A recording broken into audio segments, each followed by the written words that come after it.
Mostly welcome to all of in this video. स्वागत है आप सभी के इस वीडियो में। और आप जानते हैं कि पटना यूनिवर्सिटी के लिए जो यूजी का जो एडमिशन है यानी 22 टू 25 का जो एडमिशन का जो सेशन है, 22 से 25 का एडमिशन का सेशन है, उसके लिए आज तक अप्लाई होने का लास्ट डेट है। लेकिन लास्ट डेट से पहले यानी आज पेपर में इसके रिगार्डिंग अपडेट आया है कि कितना एप्लीकेशन फॉर्म सबमिट हुआ है एंड एप्लीकेशन डेट एक्सटेंड करने के बारे में, क्या कुछ प्लानिंग के बारे में ये भी इन्फॉर्मेशन बताया गया है। एंड मैक्सिमम चांसेस बन रहा है कि आपका एप्लीकेशन जो सबमिट करने का जो डेट है यानी पटना यूनिवर्सिटी में जो ऑनलाइन अप्लाई करने का जो डेट है वो आपका एक्सटेंड होगा। तो इससे उम्मीद है कि आपका एंट्रेंस एग्जामिनेशंस वगैरह का भी डेट एक्सटेंड होने की मैक्सिमम पॉसिबिलिटीज़ है। वो मैक्सिमम पॉसिबिलिटीज किस लिए है अभी हम लोग वीडियो में समझेंगे। वो इन्फॉर्मेशन जो पेपर के थ्रू इन्फॉर्मेशन आया है या फिर कह सकते हैं जो नोडल जो हेड बनाया गया है, जो नोडल यूनिवर्सिटी, ये जो कह सकते हैं जो नोडल कॉलेज है बीएन कॉलेज, उसके जो प्रिंसिपल है डॉक्टर राजकिशोर प्रसाद सर, वो इसके हेड है एडमिशन कमेटी मेंबर के। तो वो उनके डिसीजन पर निर्भर है। जब वो एडमिशन कमेटी मेंबर का डिसीजन होगा इसके बाद वो मैक्सिमम चांसेस है कि अगर डेट एक्सटेंड होना होगा तो शाम होते होते आपका नोटिस आ जाएगा कि जो पटना यूनिवर्सिटी में यूजी एडमिशन के लिए जो अप्लाई करने का जो डेट है उसको एक्सटेंड किया जाता है। लेकिन फिलहाल करंटली क्या कुछ सिचुएशन बन रहा है, सिचुएशन को समझते हैं, साथ में आपके प्रिपरेशन के लिए जो चल रही है हमारी तरफ से जो फैसिलिटीज़ है, फैसिलिटीज़ के भी बारे में आपको बताते हैं, ताकि तमाम सारे इन्फॉर्मेशन जब आपको वो पता चलेगा तो फिर वो आपके लिए बेनिफिशियल होगा और वो आपके लिए, आपके एडमिशन के लिए बहुत ज़्यादा सपोर्टिव होगा। तो तमाम सारे अपडेट के लिए अगर आप चैनल पर नए हैं तो चैनल को सब्सक्राइब कीजिएगा, ताकि फर्दर इन फ्यूचर तमाम सारे अपडेट आपको टू द टाइम मिल सके। एंड पहले सबसे पहले मैं आपको दैनिक भास्कर का एक पेपर का कटिंग दिखाता हूँ जिसमें इसके रिगार्डिंग डिस्कस किया गया। ये दैनिक भास्कर का पेपर है एंड यहाँ पे आप देख सकते हैं पटना विश्वविद्यालय के बारे में बताया गया है, जिसमें क्लियरली लिखा गया है कि पटना विश्वविद्यालय में नामांकन के लिए आज तक करें आवेदन। आपको बता दें कि पटना विश्वविद्यालय के नए सत्र में नामांकन के लिए 4 जून यानी शनिवार तक ऑनलाइन आवेदन करने की अंतिम तिथि है। विश्वविद्यालय प्रशासन द्वारा बताया गया है कि 17,000 से ज़्यादा अभ्यर्थियों ने ऑनलाइन आवेदन तो किया है, लेकिन 9,000 से ज़्यादा अभ्यर्थियों ने फीस का भुगतान कर दिया है। नामांकन के लिए एंट्रेंस टेस्ट की परीक्षा 18 जून को आयोजित होनी है। इस प्रकार का इन्फॉर्मेशन आपको बताया गया है दैनिक भास्कर के पेपर में। साथ में प्रभात खबर के पेपर में भी कटिंग आया है, प्रभात खबर के पेपर में भी अपडेट आया। लेकिन सबसे इंपॉर्टेंट यहाँ पे एक सवाल एराइज होता है कि एप्लीकेशन सबमिट हुआ है 17,000 से ज़्यादा, यानी कह सकते हैं सीट आपका 5,000 के आसपास है। ध्यान से समझिएगा, सीट आपका 5,000 के आसपास है, एप्लीकेशन सबमिट हो चुका है 17,000 और जो पेमेंट हुआ है वो मात्र आपका 9,000 के आसपास पेमेंट हुआ है, यानी कह सकते हैं 10,000, यानी 7,000 स्टूडेंट अभी भी अप्लाई किए हैं लेकिन पेमेंट वो नहीं किए यूनिवर्सिटी का एडमिशन यानी अप्लाइंग चार्ज, यानी ऑल ओवर कह सकते हैं कि अभी अप्लाई जो हुआ है मोटा मोटी तौर पे वो 10,000 आपका अप्लाई हुआ है। इससे वो कंपटीशन का जो रेट है वो आपका कम है यूनिवर्सिटी में, यानी कह सकते हैं कि हर साल एवरी ईयर यूनिवर्सिटी में कम से कम अप्लाई आता है आपका, वो आता है एटलीस्ट कम से कम आता है 20,000 से कम जब तक अप्लाई आता है तब तक यूनिवर्सिटी एंट्रेंस एग्जामिनेशन या फिर अपने जो एडमिशन का प्रोसीजर है वो स्टार्ट ही नहीं करती है। कारण है कि जितना ज़्यादा कंपटीशन होगा उतने अच्छे बच्चे को चांसेस मिलेगा ताकि वो यूनिवर्सिटी में, अच्छी यूनिवर्सिटी में एडमिशन ले सके, और यही प्लानिंग भी होता है। तो इस बार कह सकते हैं चूँकि पेमेंट हुआ है 10,000 के आसपास ही बच्चों का, तो मैक्सिमम पॉसिबिलिटीज़ है कि वो आपका डेट एक्सटेंड होगा। हालांकि प्रभात खबर के पेपर में थोड़ा सा कटिंग में वो बात बताया गया है कि इसको लेकर के अभी बैठक नहीं हुई, लेकिन इसके बारे में पॉसिबिलिटीज़ है। सो जो प्रभात खबर का पेपर का कटिंग है वो भी आप देख सकते हैं। इसमें क्लियरली बताया गया कि पीयू में आवेदन की तिथि आज, और इसमें पूरा मेंशन देख रहे हैं, इसमें देखिए बताया जा रहा है कि आवेदन की संख्या काफ़ी कम है। ये एक्सेप्ट किया गया है यूनिवर्सिटी की तरफ से कि आवेदन की संख्या, जो आवेदनों की संख्या वो काफ़ी कम है।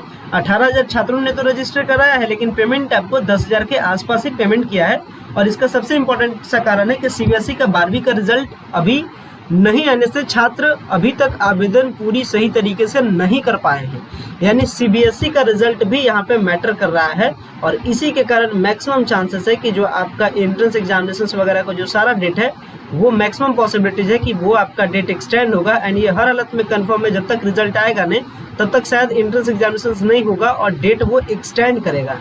चूँकि इसके रिगार्डिंग पेपर में ये बात कंफर्म किया गया है कि सीबीएसई का रिजल्ट इस पूरे प्रोसेस को इफेक्ट करती है और ऐसे में तिथि बढ़ाने की घोषणा की जा सकती है। आप क्लियरली देख सकते हैं, मैं बार बार आपको बता भी रहा हूँ कि डेट एक्सटेंड होगा, मैक्सिमम पॉसिबिलिटीज है। चूँकि किसी भी एप्लीकेशन सबमिट करने के सिस्टम में ये बेसिक सी बात होती है कि कम से कम तो एक बार डेट एक्सटेंड किया ही किया जाता है, और जब भी डेट एक्सटेंड किया जाएगा तो कम से कम 10 से 15 दिन का टाइम एक्सटेंड किया जाएगा। तो ऑल ओवर कर सकते हैं कि एंट्रेंस एग्जामिनेशन फिर ऐसा सिचुएशन में आपका जुलाई में भी जा सकता है। हालांकि हम लोग का प्रिपरेशन स्टार्ट है, प्रिपरेशन में हम लोग ये नहीं सोच के चल रहे हैं कि वो जुलाई में होगा या फिर 18 जून को ही होगा। हम लोग सिंपल से समझ रहे हैं कि 10 से 12 दिन के पूरे रिवाइज टारगेट में वो अपना जो सिलेबस है, वो जो अपना प्रिपरेशन का जो टारगेट है उसको खत्म करना चाहिए। तो हालांकि इसमें यह कन्फर्म हो चुका है कि ऐसे में तिथि बढ़ाने की घोषणा की जा सकती है। और विश्वविद्यालय के नामांकन नोडल पदाधिकारी व बीएन कॉलेज के जो प्राचार्य हैं डॉक्टर प्रोफेसर राजकिशोर प्रसाद ने कहा है कि अब तक नामांकन के लिए आवेदन की तिथि बढ़ाने को लेकर के कोई निर्णय नहीं किया गया है। विश्वविद्यालय के द्वारा अगर निर्देश आता है तो तिथि आगे बढ़ाई जाएगी, यानी डेट एक्सटेंड होगा, ये 100% आप कन्फर्म रहिएगा। तो पीयू में जो अप्लाई करने का जो डेट है वो एक्सटेंड होगा। इसके दो तीन मुख्य कारण है। वो तो पहला कारण है कि एक तो अप्लाई कम आने का कहने का मतलब है कि पेमेंट बहुत ही कम बच्चों का हुआ है। दूसरा जो इम्पोर्टेंट कारण है वो आपका है कि अभी सीबीएसई का रिजल्ट आया है, वो भी एक इम्पॉर्टेंट मैटर करता है। इसलिए ऑल ओवर कह सकते हैं कि डेट आपका एक्सटेंड होगा। अब हम लोग अपने प्रिपरेशन के बारे में बात करते हैं। अभी मैं लगातार क्लासेस ले रहा हूँ, चाहे वो साइंस फैकल्टी के लिए क्लासेस हो या फिर आर्ट्स फैकल्टी के लिए हो या फिर आपका कॉमन पेपर वगैरह के लिए हो, हर एक फैकल्टी के हमारे क्लासेस चल रहे हैं। एंड ये क्लासेस पूरी तरीके से फ्री है आपको यूट्यूब पे। लेकिन इसके जो प्रीमियम वर्जन है, यानी जो इस क्लासेस के जो प्रीमियम वर्जन है, यानी इसमें आपको जो क्वेश्चन का सेट मिलेगा, प्रैक्टिस सेट मिलेगा, या फिर डाउट होगा, या फिर कौन से इंपॉर्टेंट क्वेश्चन है, किस टॉपिक में क्या पढ़ना है, ये तमाम सारा इन्फॉर्मेशन आपको प्रीमियम सर्विसेज के जरिए से मिलता है। यानी ऑल ओवर कर सकते हैं कि प्रीमियम सर्विस में हम आपके एडमिशन्स के लिए स्टैंड अप होता है। मतलब आपको क्या बताया जाए, क्या आपको पढ़ना है, क्या नहीं पढ़ना है, ताकि आपका एडमिशन के लिए आपका एडमिशन फर्स्ट मेरिट लिस्ट में हो सके, मतलब आप एंट्रेंस में बेहतर स्कोरिंग कर सके।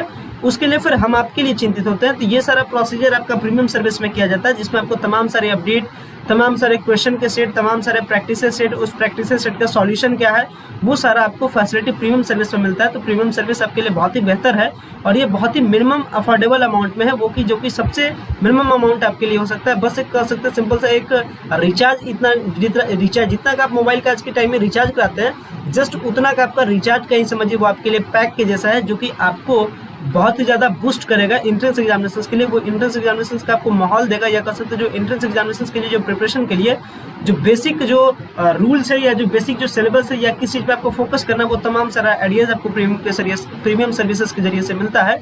तो आपको प्रीमियम सर्विसेज ज्वाइन करना चाहिए। वो आपको बेहतरीन होगा, आपके लिए वो बेहतरीन होगा, आपके एंट्रेंस एग्जामिनेशंस के लिए बेहतरीन होगा। और पीयू में अगर आप एडमिशन लेना चाहते हैं देन फिर वो आपके लिए बहुत ही ज़्यादा बेहतरीन होगा। और वो जो स्टूडेंट्स जो इसका प्रीमियम फैसिलिटी को ले चुके हैं वो जान भी रहे हैं इसका क्या कुछ बेनिफिट है, क्या कुछ क्वेश्चन पेपर में देता हूँ, क्या कुछ पीडीएफ कंटेंट में भेजता हूँ, क्या कुछ मैं प्रैक्टिस क्वेश्चन भेजता हूँ, वो सही तरीके से बखूबी तरीके से इस फैसिलिटी के बारे में जान रहे हैं। लेकिन आप इस फैसिलिटी के बारे में नए हैं, इसलिए आपको इन्फॉर्म कर रहा हूँ। तो अगर आप भी चाहते हैं कि आपका परफॉर्मेंस बेहतरीन हो एंट्रेंस एग्जामिनेशन में, तो आप हमारे प्रीमियम प्लान के साथ जुड़ सकते हैं। अदरवाइज आप यूट्यूब के फ्री क्लासेस को भी आप अटेंड कर सकते हैं। सो गाइज, आशा करता है ये पटना यूनिवर्सिटी का जो लेटेस्ट अपडेट था एंड किस तरीके से जो प्रिपरेशन को लेकर के जो अपडेट था हमारे तरफ से, वो अपडेट आप जरूर समझ गए होंगे। वीडियो को इन करते हैं, वीडियो देखने के लिए बेहद ही धन्यवाद। Thanks for watching this important video.